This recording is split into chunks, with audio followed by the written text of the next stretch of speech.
नमस्कार, स्वागत है आप सभी का YBN बिहार झारखंड में। मैं हूं आपके साथ मुदिता। राजनीति में कुछ भी स्थायी नहीं होता, ना दोस्ती, ना दुश्मनी और ना ही दूरी।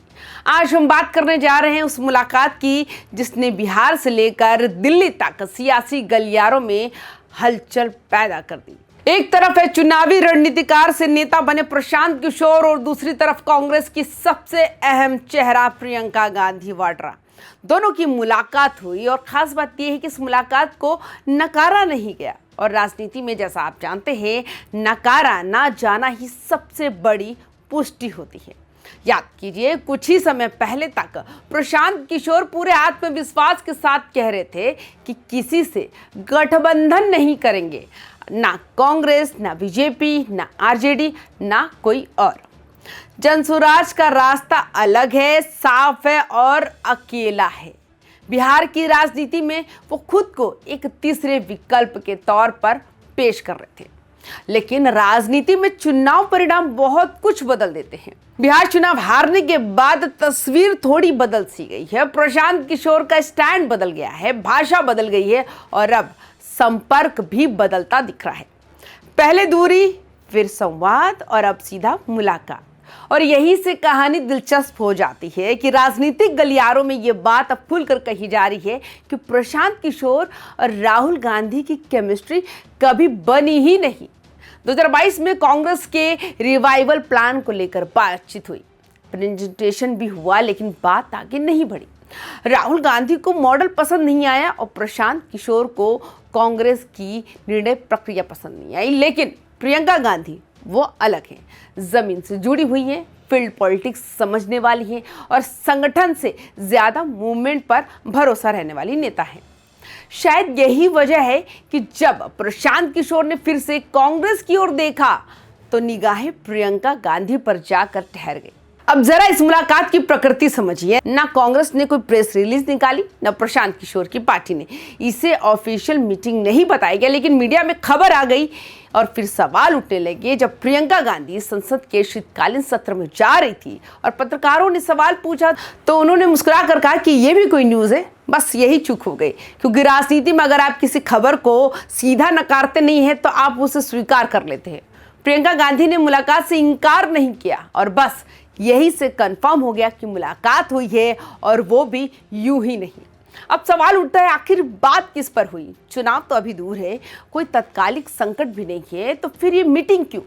जवाब सीधा है, बिहार। इस वक्त प्रशांत किशोर के पास सोचने के लिए बिहार के अलावा कुछ भी नहीं है। एक्टिव पॉलिटिक्स में उनका पूरा दांव बिहार पर लगा है। जनसुराज यात्रा, संगठन निर्माण, जनता से संवाद, सब कुछ बिहार में केंद्रित है। ऐसे में प्रियंका गांधी से मुलाकात का मतलब भी बिहार ही है। कांग्रेस भी बिहार में लंबे समय से असमंजस में है। आरजेडी के साथ गठबंधन का बोझ, लगातार घटता जनाधार और संगठन की कमजोरी, ये सब कांग्रेस को परेशान कर रहे हैं। एक सच्चाई है जिसे नकारा नहीं जा सकता। बीजेपी को राष्ट्रीय स्तर पर सीधी टक्कर देने की क्षमता सिर्फ कांग्रेस के पास है। लोकसभा की 300 से 350 सीटों पर कांग्रेस का सीधा मुकाबला बीजेपी से होता है। अगर कांग्रेस मजबूत होती तो बीजेपी की राह मुश्किल हो जाती। यही बात प्रशांत किशोर अच्छी तरह समझते हैं। उनका मानना है कि क्षेत्रीय दल अपने अपने राज्यों में मजबूत हो सकते हैं, लेकिन राष्ट्रीय मुकाबले में कांग्रेस का विकल्प कोई नहीं।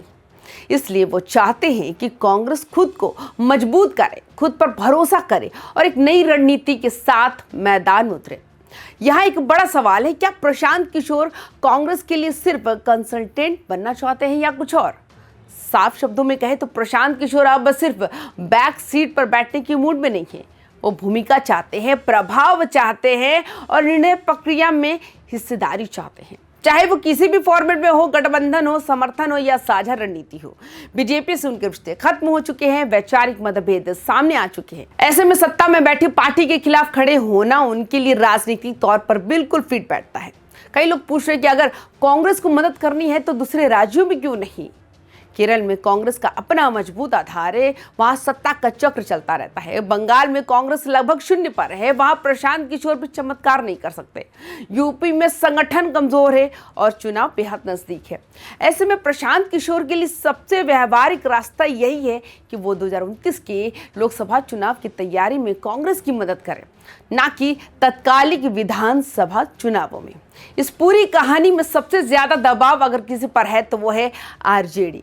कांग्रेस लंबे समय से आरजेडी के साथ गठबंधन में है, लेकिन इस गठबंधन ने कांग्रेस को फायदा कम और नुकसान ज्यादा दिया। सीटें घटती गई, प्रभाव कम होता गया और संगठन कमजोर पड़ता गया। आरजेडी खुद संकट में है और कांग्रेस को सहारा देने की स्थिति में नहीं है। ऐसे में कांग्रेस के लिए तीसरे विकल्प पर सोचना स्वाभाविक है और यही जगह है जहां प्रशांत किशोर बिल्कुल फिट बैठते हैं। क्या इस मुलाकात को आने वाले गठबंधन का संकेत मान लिया जाए? अभी नहीं, लेकिन दिशा जरूर साफ है।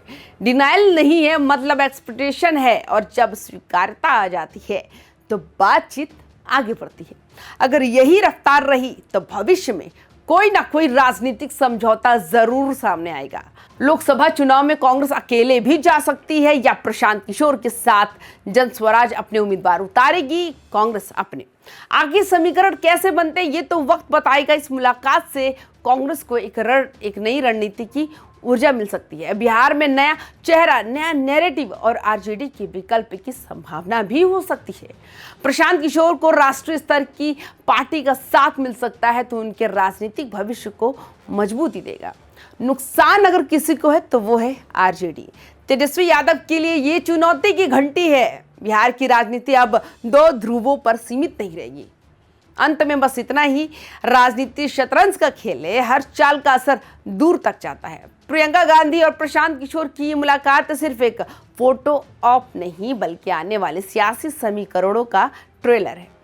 फिल्म अभी बाकी है, देखते रहिए, समझते रहिए, क्योंकि बिहार की राजनीति अब नया मोड़ लेने वाली है। तो आपकी क्या राय है? आप हमें अपनी राय कमेंट्स करके जरूर बताएं। बाकी तमाम खबरों के लिए YBN बिहार झारखंड को सब्सक्राइब जरूर करें। नमस्कार।